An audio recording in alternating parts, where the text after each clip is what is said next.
Hello. Today we are going to talk about graphs and how to convert graphs to functions or rules. So we're going to start by looking at example 1. As you can clearly see, we have a graph, a line that is already done and given to us on our coordinate plane. And looking at this graph, we have to change it to a function or a rule, meaning we have to figure out where these ordered points came from. So you have a couple of options. One way that you could do this, option number 1, is to first change your graph to a table containing your inputs and outputs. And then number 2, or step 2, from that table, find your rule. So I'm going to go through first of all and create my table of inputs and outputs. I'll put down here at the bottom of my page.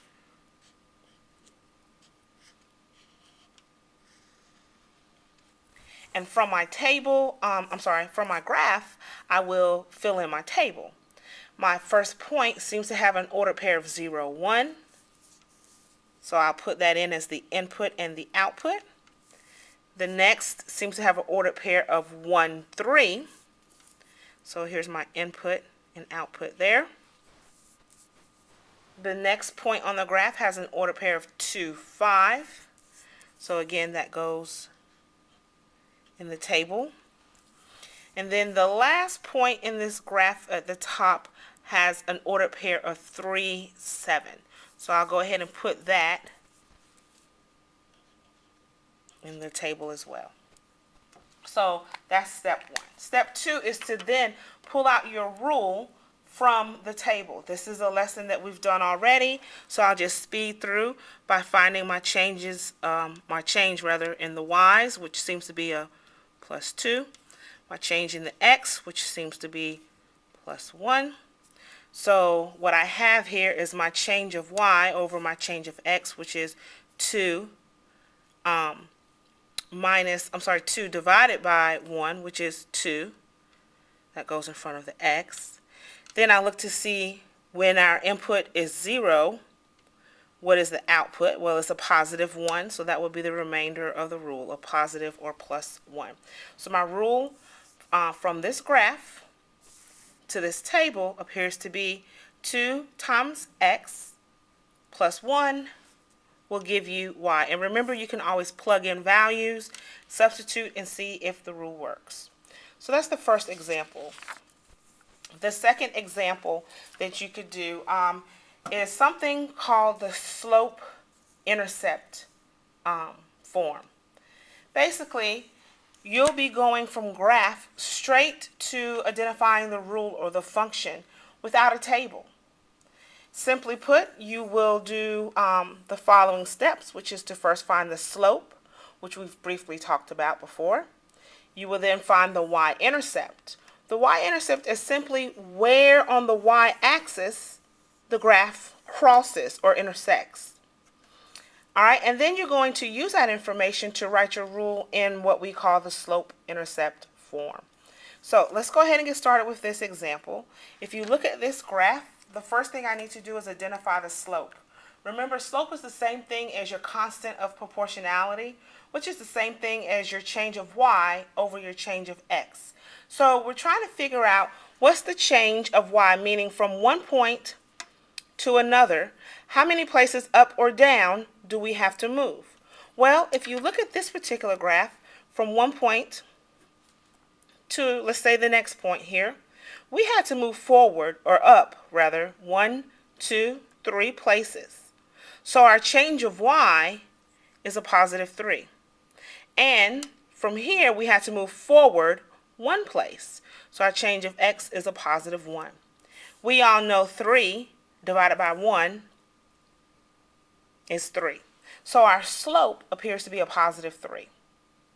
Next, find the y-intercept.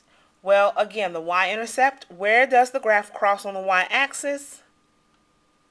It crosses right at this point, which appears to have a value of -4, which is the same thing as take away 4.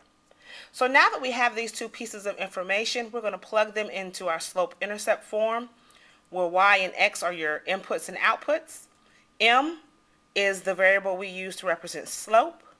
Believe it or not, b is the variable commonly used to represent the y-intercept. So y and x is going to vary depending on where you are on your graph. However, the slope, or the constant of proportionality, will always be 3. And your y-intercept, this graph, will always cross at -4. Therefore, your equation or your rule is y equals 3 times x minus 4. Now, the hardest that you'll see is a graph like this, where you see the graph, but there's no dots, there's no points, and you're expected to come up with the function. In order to do this type, it's pretty simple. You're just going to read the graph and say, okay, well, it looks like a point would be located here. So I'm going to fill that in. In fact, I'm going to fill that in with something a little bolder. Looks like another point would be located here. Just read your graph. It looks like another point will be located here. I have identified 3 possible points, so I'm going to stop. Now, from this graph, we have to create a function, and we just did that before. So you can create a table, and then from the table, find your rule. Or you can simply use the y-intercept. I prefer the y-intercept because it does eliminate the step of creating a table. So if I look, I'm going from one point to another. Remember, the first thing I need to do is find out my change of y. So I had to go up 1, 2, 3, 4 places. So my change of y is a 4 over, how much did I change on the x-axis? I'm sorry. Well, I had to go over or forward 1 place. So my change of y is a 4. My change of x is a 1. 4 divided by 1 is 4. So 4 is the slope, or the steepness of this line. That means from one point to the next, I had to go up 4 and over 1, up 4 and over 1, so forth and so on. Now, the y-intercept, pretty simple. Where does the graph cross on the y-axis? Well, this graph appears to cross at a +2. So a +2 is my y-intercept. Now I'm going to use this information to fill in the y-intercept form. Remember, m represents your slope, plus or minus the y-intercept, which is b. Remember, y and x will change depending on the ordered pair. However, in this example, my slope is a 4. My y-intercept is a +2. Therefore, my rule, y equals 4 times x plus 2.